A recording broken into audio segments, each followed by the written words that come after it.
Good evening and welcome to Save Your Sanity podcast. I'm Dr. Rhoberta Shaler and I'm really happy that you're here. Tonight we're going to be talking about something so important to know the differences between being enmeshed, entrenched, and emerging empowered. And once we talk about these things, I think you'll see clearly what they are and what you might want to change in your life. So I wanted to make them very clear for you tonight. If you've been here for the first time tonight, I'm glad that you're joining me. I'm glad that you found my podcast and my live stream, and I welcome you. And if you are returning, I'm delighted that you found value and you came back. Please feel free at all times to invite people to come and join us here. And if you would like to support the show, you can do that at patreon.com/saveyoursanity, patreon.com/saveyoursanity. So, important things to talk about tonight. There are hundreds, now I can say that, there's over 220 podcast episodes for you at saveyoursanitypodcast.com. And there are over 550 videos for you on my YouTube channel at FOR Relationship Help, HELP. So lots of ways to get further information that you might need. So go along and have a look at that. So let's talk about this business. What does it mean to be enmeshed in a relationship? Well, the actual definition is it is involved in a difficult situation from which it is difficult to escape. And it can be codependent. And so we want to be very careful with that we understand that definition that's involved in a difficult situation from which it is difficult to escape. And it can be a codependent relationship. So if that has meaning to you, if immediately you say, yeah, that sounds like my relationship, know that definition, because it may seem daunting to escape. You may have become so enmeshed with one another, so kind of stuck together, so much so that you don't think there's a possibility of escape, but there always is. Sometimes it has to be slow, very slow and deliberate, teeny tiny steps. When I wrote the book Kaizen for Couples, well, Kaizen means small, positive, incremental improvements. You may have to go in that direction to move from an enmeshed relationship, but it's important to understand that, yes, it's difficult. You know how the relationship went. You were entranced in the beginning. You were sure that you'd met the most wonderful human on earth, and that was their ploy. They wanted to show you that they could be that way. And then slowly, or sometimes quickly over time, they showed you that they're not really that way. And if you are a relatively healthy person, you justified or rationalized what was going on. Oh, they're stressed. Oh, they're having a difficult time. Oh, they're feeling this way or that way, or they had a difficult childhood. All good things. But when you see those behaviors over and over and over again, and that shows you who they are, then the question is that okay with you? But if you're enmeshed, you're just tired. You have been caught in this web and you are repeating the patterns over and over.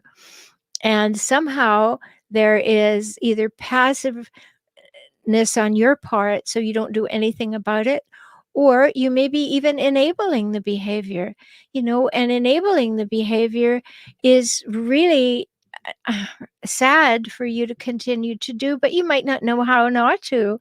And so very important. I define enabling in a very particular way. It's when you usually step in to fix, solve, excuse, rationalize, justify, or make the consequences go away for the poor choices of others. And you may have become enmeshed by enabling. Or you may have been enabling, so you have become enmeshed. They count on you to make their poor choices, the consequences of which go away. They may have begun to do that. And it's really important right this minute to notice if that's the case.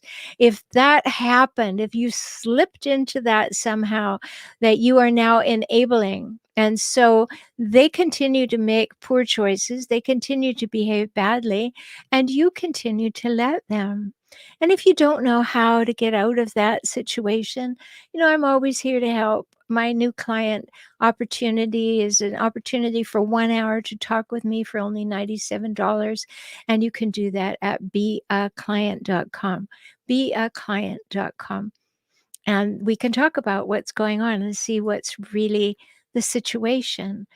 Because you may have just, as I said, slid into it little bit by little bit by little bit. And then you got so used to it that now you don't feel that you can distinguish what's going on, but you don't feel good. You're not happy with it. And you really don't have to stay in that situation. So, very important. So, you don't want to be enmeshed. You don't want to stay in a difficult situation because it seems difficult to escape. I can help you clarify, to go through your feelings, to go through what you really want, to go through how you'd like to be treated, to get some skills to see what's possible in your current relationship, or to tell you what's not possible. So, very, very important. So, you can give up the sense of being enmeshed. And you may not even realize you did it because it just happened bit by bit, just moment by moment. It got a little worse and a little worse and a little worse. And so you didn't say ouch when it really started to hurt. Now, the other side is that you may be entrenched, and that's an attitude or a habit or a belief that's firmly established and difficult or unlikely to change. Now, when you're with a person with hijackal tendencies, those people who have narcissistic, borderline, antisocial, histrionic tendencies, they are very difficult to change. In fact, they have no interest in changing or a very limited interest in changing. So they will want to drag you in and be entrenched with them. No, this is the way we do our relationship. And you may have become so exhausted that you are entrenched with them and feeling that it is not likely to change because you may not even know what to change. There is so much that's difficult, you don't even know where to start. And that's really important to understand too, because when you are entrenched, that's quite a visual. You just keep sliding into the hole a little bit deeper, into the trench, into the trench, into the trench, and you slide into it. And then you're sitting at the bottom going, how did I get here?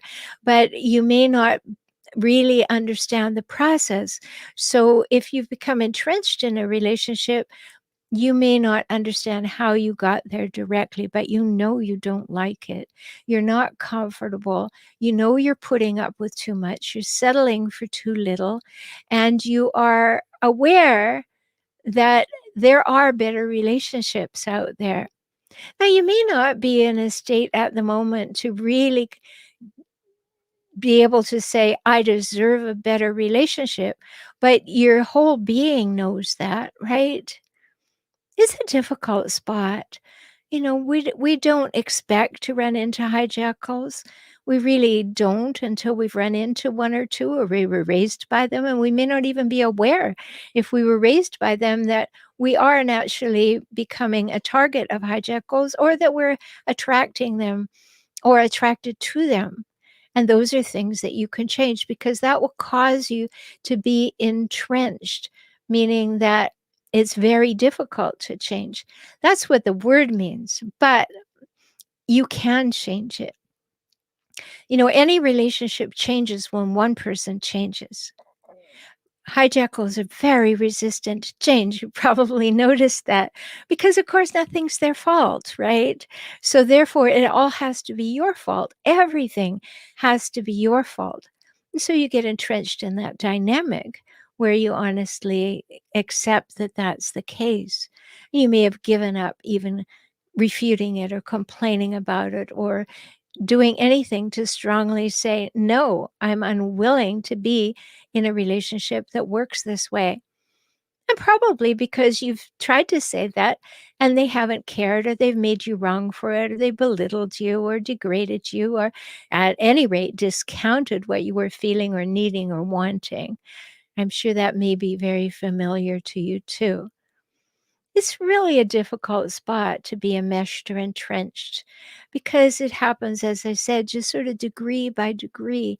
You just kind of slip and slip and slip, and then you find yourself at the bottom. And what do you do then? Well, by the time you get there, you're probably exhausted, you're worn down, torn down, and tired of being put down. And so you kind of give up. Oh, well, go with the flow, all that kind of thing. And so it's important for us to notice and for me to note in this conversation that although the definitions of these things that come from the dictionary suggest that they cannot be changed, you can be changed. And when you change, the relationship will change. And yeah, we know everything will blow up. Hijackals hate change. They want to have you be how they want you to be. And if you pop up like a meerkat and have a look around and say, I don't like this very much, they are not happy about that. And that's the way it works. So don't have any expectations that they will be happy that you woke up and said, this is not okay with me. But as you begin to have that understanding within yourself, it's the opportunity to get some help to do things. Now, one of the reasons I wanted to talk about this tonight is because we just launched the Emerging Empowered Community. And that's an opportunity to be completely off social media on my website and have threads of conversation just like on Facebook or any other social media, but it's on my website, so it doesn't show up in social media.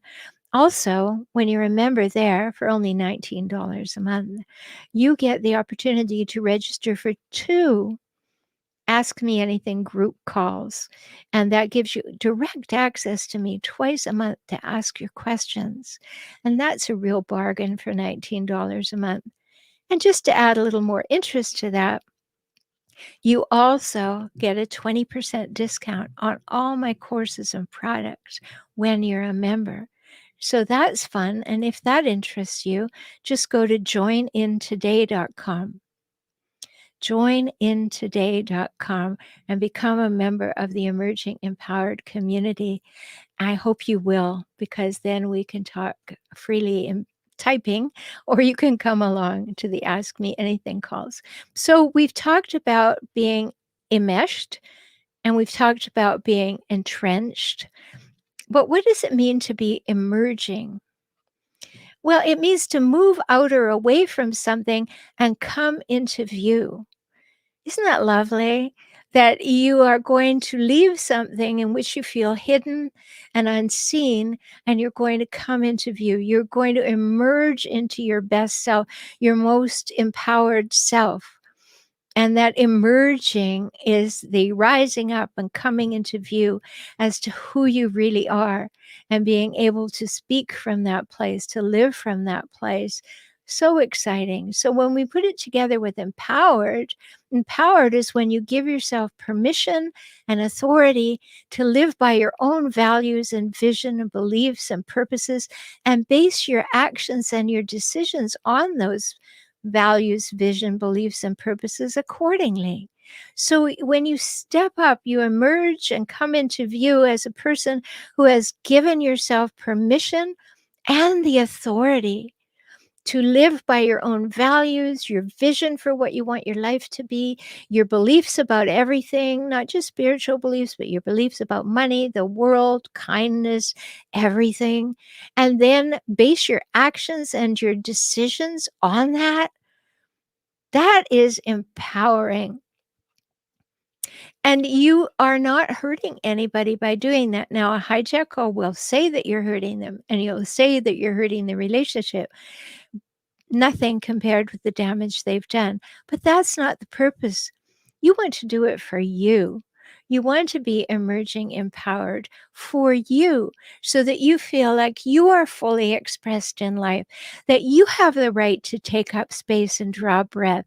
And therefore, when you have that right to take up space and draw breath, you have the right to say what you think, feel, need, and want, remember, and prefer. Every human has that right. And in order to make my definition of assertiveness, I add something to that. So you have the right to say what you think, feel, need, want, remember, and prefer, as long as you do not mention another human by name or pronoun. So you're always speaking about yourself. I call that the personal weather report. I'm going to tell you what's going on in here and in here. And I have the right to do that as long as I don't speak about you. I only speak about myself. Now, you may not think that makes a huge difference, but I've done videos and I've done another podcast on the personal weather report. And you find it in 2 chapters in my book, Kaizen for Couples. There's one chapter on how to give a personal weather report effectively, and there's a chapter on how to respond to another person's personal weather report effectively. That's the second most important thing I think I can teach anyone is to use the personal weather report, to master it and have that be their effective, honest, and kind communication. So very important. So when we are emerging empowered, we want to be able to know to express ourselves in ways that are positive, in ways that are personal to us, but not speaking about other humans and making them the reason we're saying something. You know, it may sound like a distinction without a difference, but if you say, you're disrespecting me, there is inherent blame in that. There is somebody going to say, you can't speak to me like that. But if you say, I feel disrespected, that's you saying what's going on within you. Now, of course, the hijackal is not going to see the difference. That's not why you do it. You do it because it affirms you. You do it because it's clean and clear communication from you. You do it because there isn't any blame, shame, or game in it. Because you have the right to say what you think, feel, need, want, prefer, and remember, because you take up space and draw breath. And when you begin to accord that to yourself, maybe you'll become a little more forthright. Maybe you'll become a little less timid. Maybe you will just begin by affirming things to yourself quietly. Then you'll extend it to being able to say in the presence of a difficult person, you know, for me, that would not work because I prefer to be respected. Yeah, don't expect miracles with it, with a hijackal, but expect wonderful things to happen when you do it for who you are, when you use it as a way to express yourself. This all becomes very important. So when we wanting to emerge empowered, why did I choose that name for my community, Emerging Empowered Community? So many times people will come to me, and I have clients all over the world, and they will say, should I leave right now? And I ask questions about their situation. And if they are, in fact, in a place where they are not being physically or sexually abused, I suggest that they work with me first so that when they leave, they're emerging empowered, as opposed to just leaving just to get out of there. You don't I'll paint a negative picture just so that you can see it. If somebody gets so upset and they just it would be better to be out of here with the clothes on my back and my children safe than to have to put up with this for one more minute. I understand that sentiment completely. I understand why someone might say that. But when they say it to me and I say, "Are you being physically or sexually abused?" and they say, "No," because if they were, I would tell them to go directly to the police and get themselves out of there. But if they're not being physically or sexually abused, wouldn't it be better to learn more about yourself, to try some communication skills and get good at them, to try some conflict management strategies and see what can happen, to take yourself back and be able to say, I have the right to say what I think, feel, need, or want, remember, or prefer because I draw breath and take up space. And many times when you've been with a hijackal, you just get pushed against the wall. You get smaller and smaller and smaller. So I help people come to be the same size as the hijackal, to be emerging empowered within their own mind, never within the hijackal's mind, so that when they do leave, they're leaving in good shape.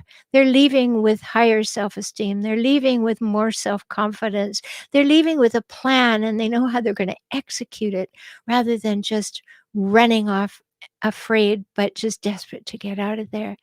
So this is what the community helps you do too. Really important to be looking at it a possibility for emerging empowered. And if you've already left, you may be caught in a mindset that has you a bit stuck. So even though you're not physically in that space anymore with that person, what's playing out in your head may still be enmeshed and entrenched. And so you're still caught. So in the emerging empowered community, there are several threads. Like, were you raised by a hijackal is one thread. Are you thinking of leaving a hijackal is another. Recognizing hijackals is another. Dating and how do I prepare for that is another. There are many. And if you join in and you find that there's another thread you would like, just let me know and we can make another one as well. And remember, as I said, it's all safely off social media. It's on my website, so hard to find. If you happen to be a hijackal looking to see or watching the computer history, of course, they'll find you anywhere that way. But at least it is completely away, and your login is your login, and that keeps you safe as long as you don't share that login with anyone, which I highly recommend not sharing it. So things that we need to do to be emerging empowered and to move away from being entrenched or enmeshed is, first of all, we have to realize, or recognize rather, we need to recognize the traits, patterns, and cycles. See them clearly, what's been happening in the relationship or within the person. That's a lot of things that you can find out by listening to the podcast or watching the videos. To really recognize it, till so many people call me and say, or speak to me, or come along for their first session and say, I didn't even know I was with a hijackal until I started listening. So the first thing is to recognize, to educate yourself and have those aha moments where you go, oh yeah, that happens to me. I thought I was the only one. And you're not. Sadly, you have a lot of company, but know that you're not alone in this. That's an important part of community, is to know you're not alone. So first of all, to recognize what's going on. And then the next thing is to realize the impact of what's going on in your life. And if you happen to have children, in the lives of those children, so that once you recognize what you've been seeing and have a name for it, then you can go to the next stage and say, oh, wow, the cost of this on my well-being or my children's well-being, or the way that my children are seeing a relationship, or seeing how men and women treat each other, or listening to that language, or any of that. I don't want that for my children. So you realize the impact. You don't want the impact on yourself, children or not. It's a high, high price to pay. And my encouragement to you is, consider that high price and whether or not you want to keep paying it. So first recognize, then realize, then we have to turn the wheels in a different direction. So we realign our thinking. We realign it to say, no, I want to go in this direction. I've been being dragged over here, but now I want to go over there. That's my destination. That's how I want to live. What do I need to do in order to have that? Now we're beginning to see the empowerment. If you can see that vision of what you would most like, that's wonderful, because you can breathe. I'm moving towards something. I'm very clear about what I am moving toward. So we begin to realign our thinking, realign our understanding of ourselves, realign what healthy relationships are, and get that information. And then the fourth step is to recover. Okay, I recognize what it was. I realize the impact of it. I realign myself in the direction I want. Now I have to go in that direction while recovering from where I've been. Why do we want to recover? So we don't do it again. So we don't repeat the pattern. So we don't get taken in by another hijackal. And also, we want to feel great. We want to feel powerful personally, not power over other people, but to feel power personally. I can choose who I spend my time with. I can choose how I spend my time.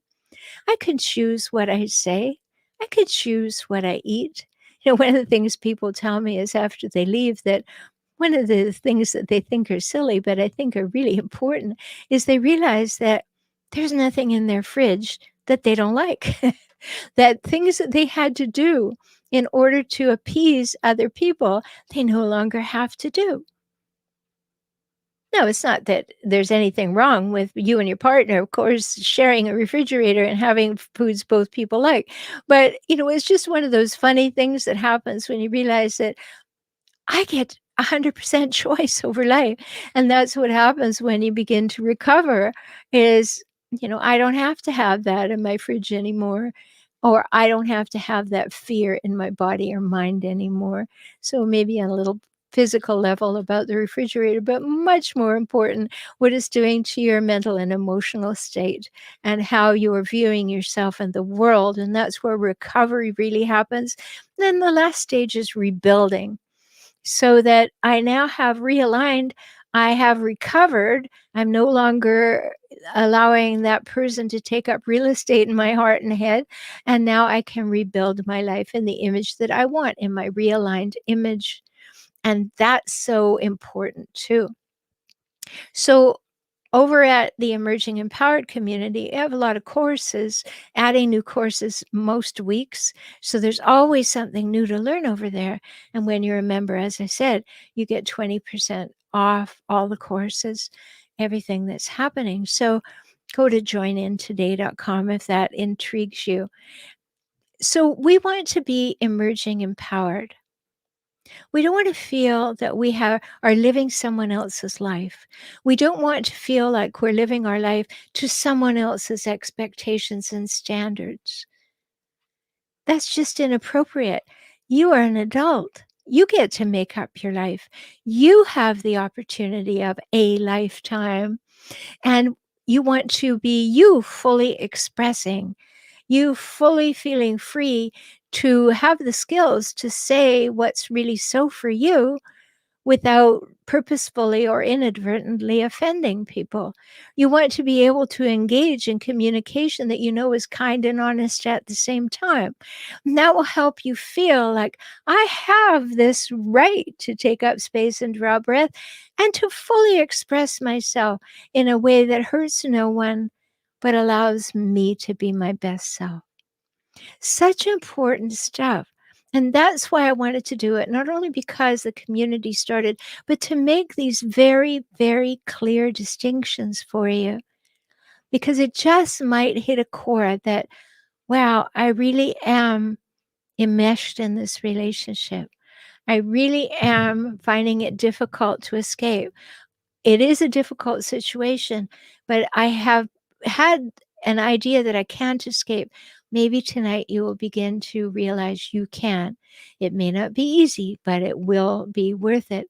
And also that maybe you've been entrenched, that this way of thinking that you must be this way, you must live by these rules, you must meet these expectations of another human. So those attitudes and habits and beliefs so firmly established that you have not thought of changing them, well, I hope tonight you will think about changing them so that you can be emerging empowered to give yourself the permission and the authority to live by your own values, your vision, your beliefs, your purposes, and base your decisions and your actions on those things. And when you do that, you will begin to be emerging empowered. You will feel so much better about yourself. I'm not going to whitewash it. It's not easy and it's not immediate. It takes time. It took a long time to get stuck there. It takes time to get out of there, but you'll get out of there a whole lot easier if you have a guide who has been there with thousands of people, having them move from where they were to emerging empowered. So if you'd like my help directly, go to beaclient.com. So many things for you. So many things. I hope this has opened your eyes to what is actually available to you. If you want a whole lot more information about me, go to forrelationshiphelp.com, FOR, relationship, HELP.com. So much there for you. You can just read to your heart's content, watch the podcasts, listen to the videos, or listen to the podcast and watch the videos. You can do these things and they're all there for you and they're 100% free of charge. They're there to help you. So please wander over there. And until we talk again, be very good to yourself. You're precious and you matter. Talk soon.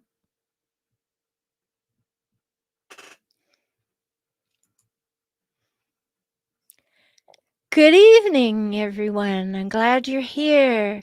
This is your opportunity to ask me questions or make comments, and I'd love you to do this. I would love to hear from you, and so would everybody else, because we're here together sharing this experience. So let's share our wisdom or our insights, or as I said, if you have questions, ask them.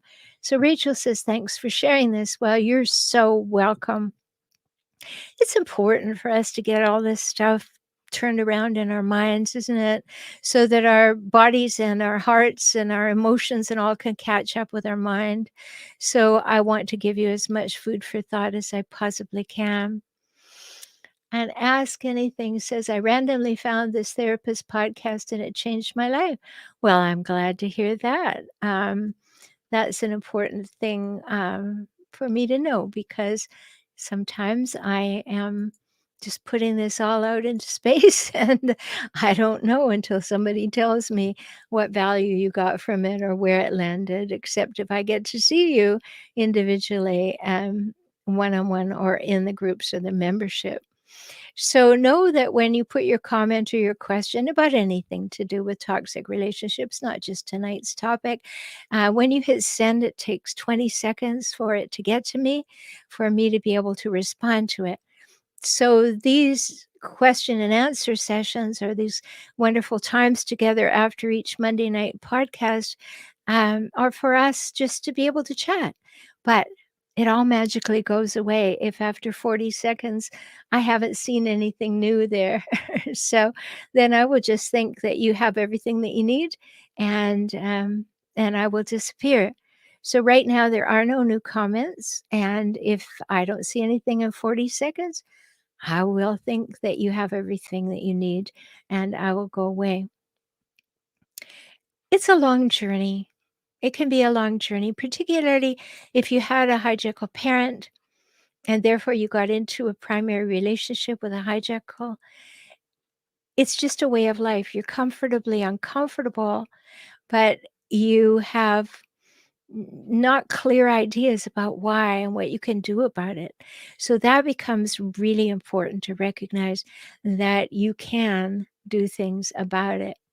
Brooke said, I left him. Okay, good for you, Brooke. If that was the right thing to do, then you did the right thing. It was right for you. Good. Many times people calibrate and find out there is no way you can stay and be healthy. There just is no way. And there is no reason you should stay there.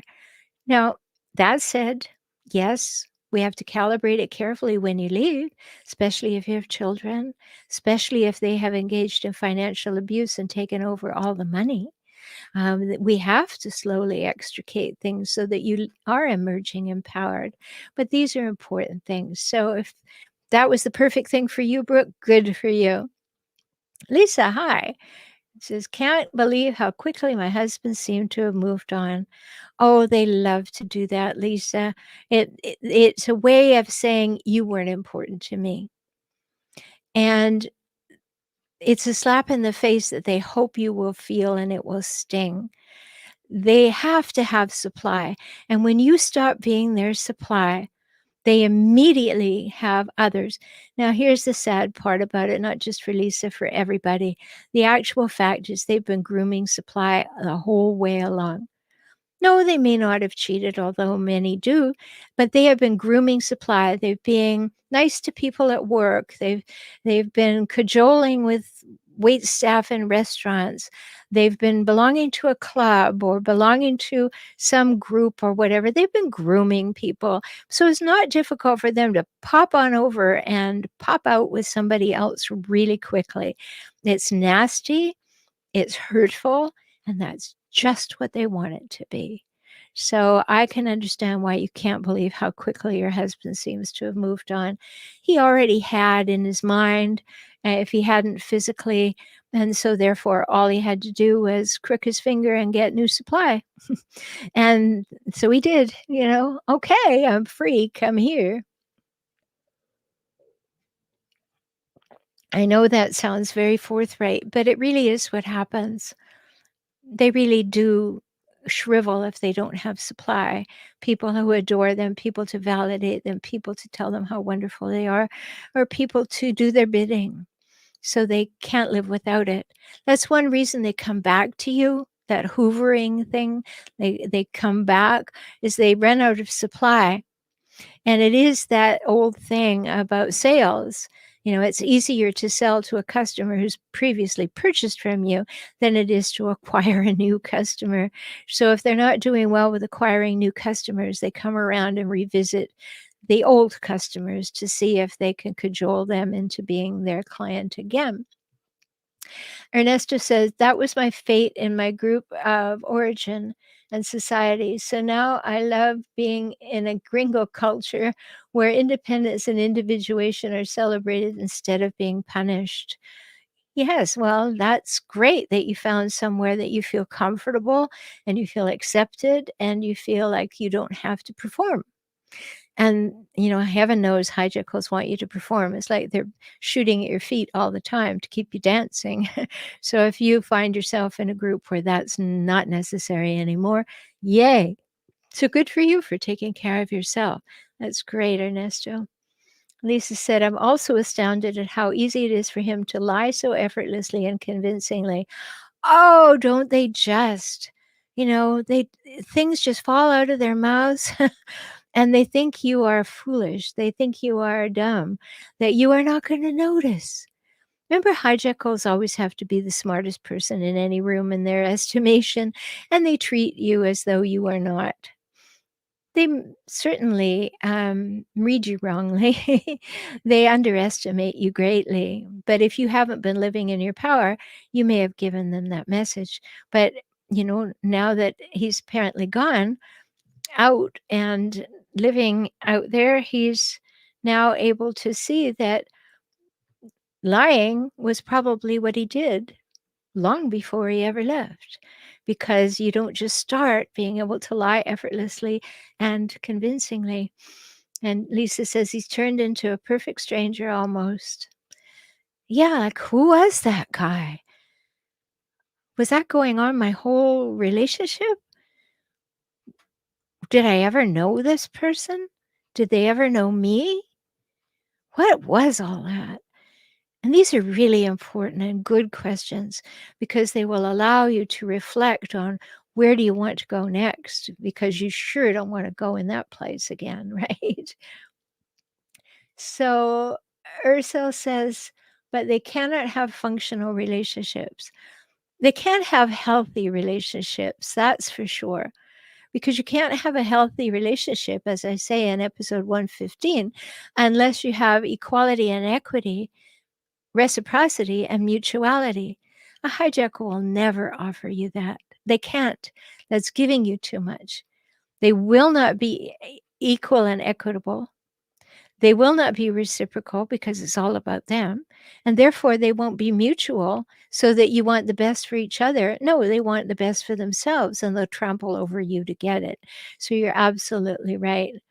And Ursula went on to say, and they never grow. Well, they're not interested in growing because they're perfect.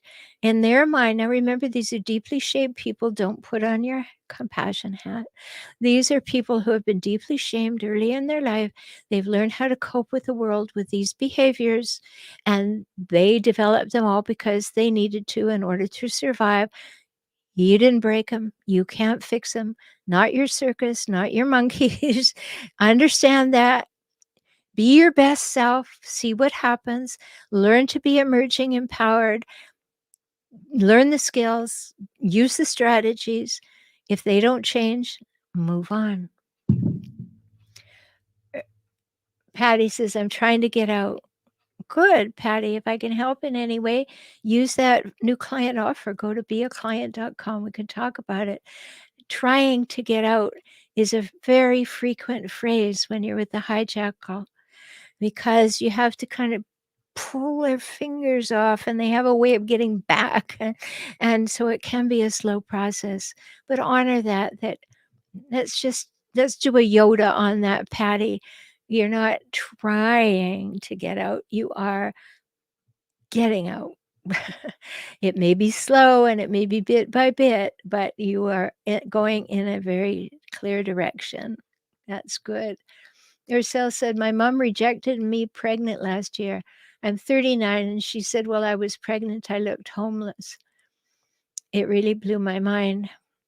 Well, hijackal parents are awful, awful. Remember, whatever a hijackal says, whatever a hijackal accuses you of, is a confession of what they're feeling about themselves or what they're doing. And you can pretty much hang your hat on that. So, using your example, Ursula, I bet she felt that way when she was pregnant. And she has a need to be the top dog in the kennel. And so, therefore, you have to be lesser. And it will always be that way if you have a hijackal parent. And if you have a hijackal mother and you happen to be female, it is an endless competition, endless in the silliest and the largest ways. It's an endless competition. And so I really feel for that. When I was pregnant with my first child, my mother and father took me to an abortionist, or tried. It was a doctor who was doing it on the side, and they knew him, and he was a drunk, and I knew that too. And I said, if you make me go there, he will not touch me. He will not touch me. Well, of course, the doctor didn't show up, so that was all good. But it was that rejection of the pregnancy, just like your mom. She was so unhappy. She told me so many times, I never wanted children.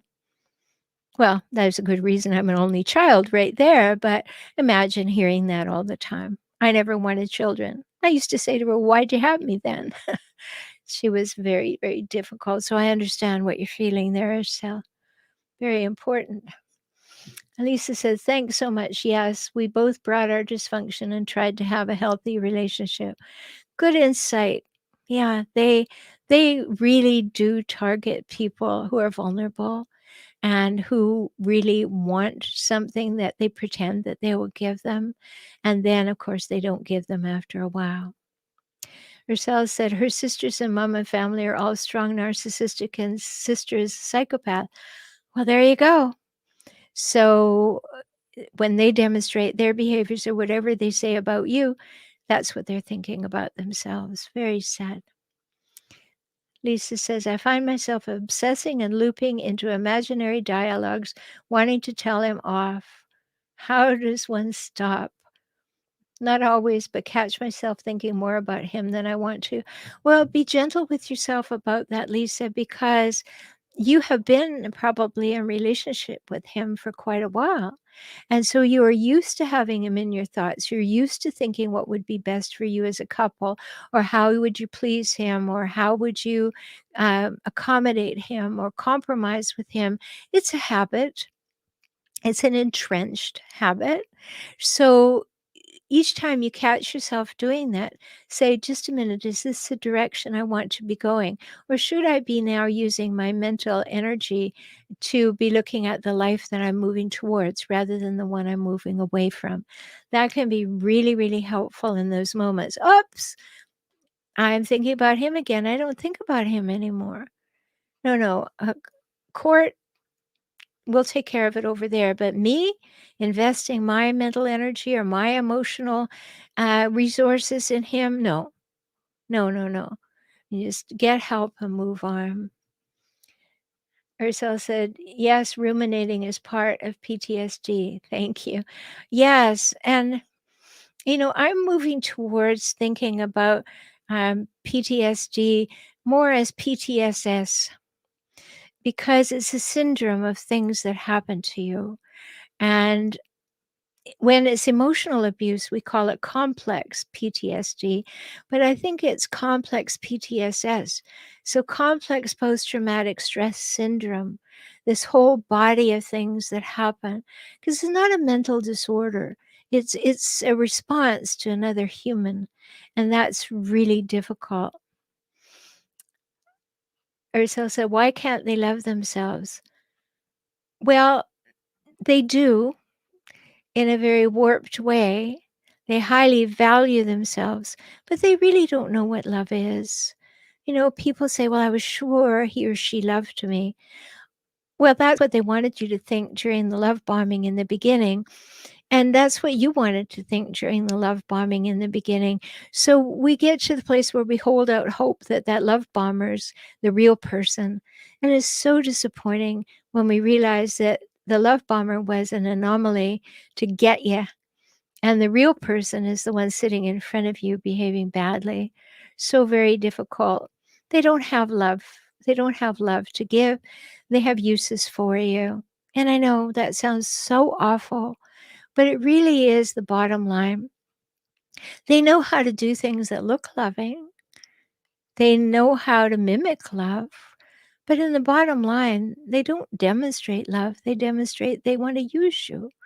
And when you can really understand that and take it in and say, it has nothing to do with you, it's who they are, that's the beginning of emerging empowered. Yeah. Um, and Lisa says, yes, with rainbows and butterflies. Okay, good. Message received. Um, Ursula says, do they just want to be left alone? No, no, they don't. Ursula said, in tarot, they come up as the devil. No, they don't want to be left alone. They want to be engaged with all the time. And if there's going to be any leaving alone, they're going to be the ones who are going to leave you alone with a silent treatment or a discard. They don't like to be cut out of anybody's life or conversation at all. So they don't want to be left alone, but they'll say that they do because they're not getting their way. If you just leave me alone, everything would be fine. But that's not true. That is not true for them. So they really don't want to be left alone. And they're very, very difficult to get along with, as all of you know. They're almost impossible unless you just do what they want and give up yourself completely. They want to marginalize and isolate you so that there's so little of you left and they can take up the whole space in relationship. And so annihilating you and moving you out to the edges, so that you don't matter at all, that they can take up all the space. And they will do that. Sometimes they'll do that even physically. They'll be in a group and then they'll push other people out of the way and be in front, because that is the metaphor that they see of themselves every single day, that is appropriate. These people are very, very disordered. Now, I'm not diagnosing them. I'm just saying that it's disordered behavior. It is not in accordance with what is civil, and definitely not anything loving. And so it's very important. It doesn't matter very much at all if these people ever get diagnosed, because they seldom do. What's really important is to see the patterns, traits, cycles, and behaviors clearly, and be able to say, that's hijackal behavior. I don't need to know if they have a clinical definition, a clinical diagnosis. Most of the people who have those diagnoses either had to have a psych eval for a divorce that was ordered by the court, they went to a hospital, they went to a prison. That's how they get diagnosed. Occasionally, they will go in a couple situation in order to demonstrate how right they are and how wrong their partners are, and they'll stay long enough so that a psychologist or a therapeutic professional can actually see what's going on. But you have to go to somebody who's specialized in that, and that's really important too, because if someone doesn't specialize in this, they might tell you, "Well, you're not trying hard enough. Maybe you're not communicating clearly. Maybe you're not compromising often enough." And boy, the hijackal will jump all over that in a therapeutic setting and say, "There, see, I told you." And you will leave rewounded rather than lifted up by somebody seeing the predicament in which you are. That's very important. Yes, Ursel. Lisa says, oh, Ursel says destruction guaranteed. Yes, yes, and they would prefer to push you to self-destruction too. Lisa says the hardest part is seeing them for who they really are. Yeah, it is. I gave him the benefit of the doubt and wanted to see him in the best possible light. Couldn't see him. And that's what good people do. We accommodate, we compromise, we rationalize, we justify, we do all the things that then fall into enabling. And we didn't set out to do that. We just set out to do what would make the relationship best if we were dealing with healthy partners, but we're not. And they don't have any intention of moving in that direction. So, as you say, Lisa, you didn't want to see him for who he is. That's right. And Rousseau said, yes. And psychopathic sister has this creepy glazed face like the mask. It's super bizarre. Yeah. You know, hijackals have these eye things that they do. Have you ever noticed the cold blank eye, and then the staring dagger eye, and then the contemptuous eye? They have all of these ways that try to control you by their look. They have the hijackal smirk, which if you've listened to my episode with David Hill on facial coding, that smirk, they read it as a combination of disdain and anger, which equals contempt. They have contempt for everybody, a contempt for rules, contempt for everything that is not emanating from them. It's really difficult. Marcel says codependency. Well, you can become codependent on them, but strangely enough, in a way, they're codependent on you because they are excessively relying on you for validation and adoration and building them up. And so even though it's not classic codependence, it is what's taking place there. So Ursula said, yes, an intellectual narcissist. Yeah. Well, just an aside, if you ever encounter a non-intellectual hijackal, that's what we call a buffoon. They everybody's seeing clearly what they're doing, and they don't see that everybody's seeing it. So, yes, there are intellectual narcissists, and then there are people who are not very intellectual who try it. Doesn't work very well. Yourself said, I only saw that in my mom recently and didn't get it. Yeah, those things are all there. So magically, look at all the things that came out and quickly after inviting you to add to the conversation. So I hope that this has been helpful to you to see these distinctions and to realize that you can be emerging empowered. And I so hope you'll jump on over to joinintoday.com. There is a special thing going on until July 14th. We're in 2021. So if you're listening to this on YouTube long after that, it's not special anymore. But right now, for those people who are here, if you join before the 14th of July, you are invited to a free 2.5-hour seminar with me on the 17th of July. And that's my gift to you for being a founding member of the Emerging Empowered community. Ursel said the pain is excruciating, and yes, it certainly is. Oh, you're so welcome, Lisa. She said, appreciate your wisdom. Well, I'm really glad that you've been with me tonight. Remember, I'm always here. So far, I haven't missed, but I plan to always be here on Monday evenings at 7 p.m. Pacific time. And you're so welcome to join me. In the meantime, subscribe to my YouTube channel for relationship help. Like my page on Facebook, facebook.com youtube.com/hijackals, and we'll talk again soon. I'm so glad you're moving on, Ursel. It's fabulous indeed, and you're so welcome. Take care, everybody, and be very kind to yourself because you too matter.